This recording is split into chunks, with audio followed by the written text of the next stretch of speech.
Today's story is Two Little Boys, 10 Big Plagues, written by Carol Craven Bates and illustrated by Janet Church Hopkins. If you would like a copy of this book, there's a link for it in the description. Chapter 5. Miko and his friend Jalen were distressed to see the effect the lice plague had on their pets. They were both raising prize animals for the fall festival that year. Miko had a 2,000-pound steer that he was sure would win the blue ribbon for the second year in a row. Jalen was raising a fat-tailed sheep as his trophy. It was only a lamb right now, but by the time of the festival, it would be full-grown. Both boys pampered and cared for their animals daily. It made them sick to see how their beloved pets had suffered from the lice. They were both glad the festival was still several months away, so they could have time to re-groom and fatten their entries. One day, while Jalen was visiting at the house of Miko, the boys noticed swarms of flies. The flies were all over the prize steer Miko was brushing. To calm the animal down, the boys took warm water with soothing spices and bathed the bites. Their effort did very little good. The flies kept coming and kept biting until the bull soon became uncontrollable. The flies were also biting the boys. They were getting so bad Jalen and Miko could not stay outside any longer. Just to walk the short distance to the house, they had to keep their mouths closed and hold their hands over their noses so the flies would not go down their throats. It wasn't much better in the house. Everyone in the family was swatting flies. They were using anything they could grab hold of. Mrs. Pariah was using her shawl. Her husband had a handful of palm stalks. Miko noticed his brother Qatar was using his sandal, and little Zena was smacking at them with a piece of cloth. A fear for the welfare of his family came over Jalen. He announced that he had to go home immediately. Ishka was so frightened she didn't want Jalen to leave the house. Mrs. Pariah was afraid he wouldn't make it home safely. Jalen insisted that he must go home to see about his folks. He also didn't want his mother to worry about him. Ishka did not want Jalen to go outside since the flies were swarming to the point of blackening the sky. When Jalen kept insisting, she finally agreed, but only if he would wear a cloth over his face and let Mr. Pariah go with him.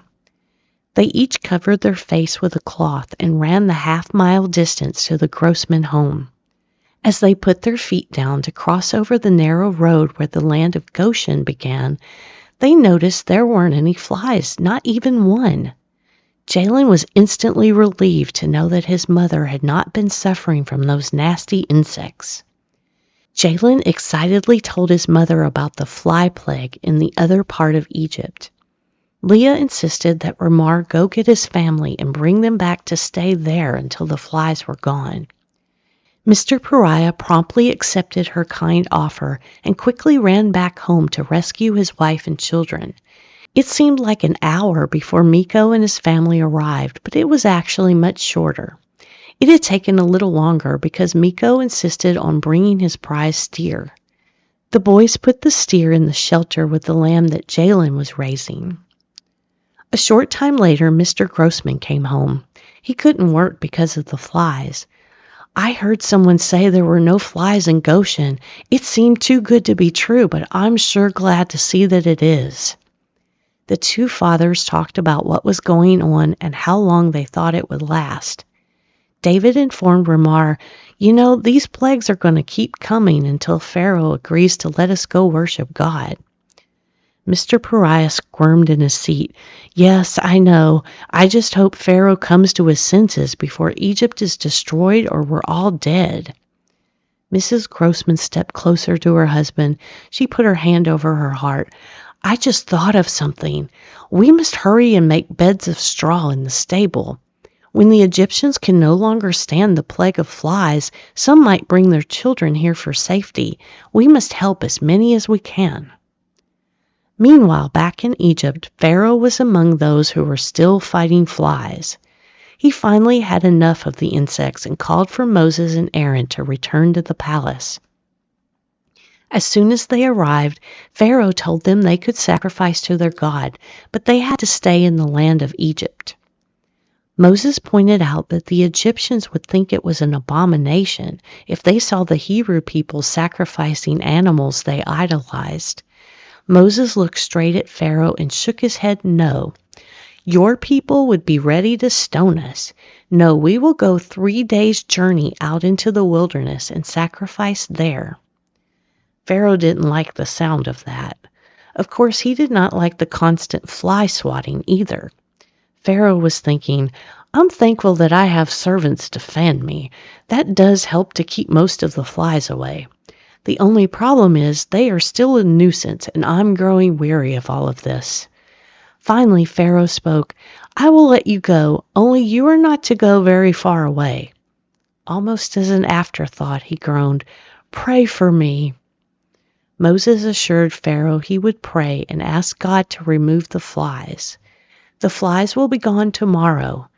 Then he added, You'd better not be dealing deceitfully again. If you continue to harden your heart, God will continue to deal with you. Your trouble will not go away until you let the people of God leave Egypt. The next morning, while Leah prepared breakfast for her guests, Mr. Pariah went home to see about the fly situation. When he came back, Ramar announced, The flies are gone. I didn't see a single one, not even in the stable. As soon as breakfast was over, Miko and his family thanked their hosts and left for home. When Pharaoh observed that the last fly was gone, so was his goodwill. He changed his mind again. He hardened his heart and would not let the children of Israel go.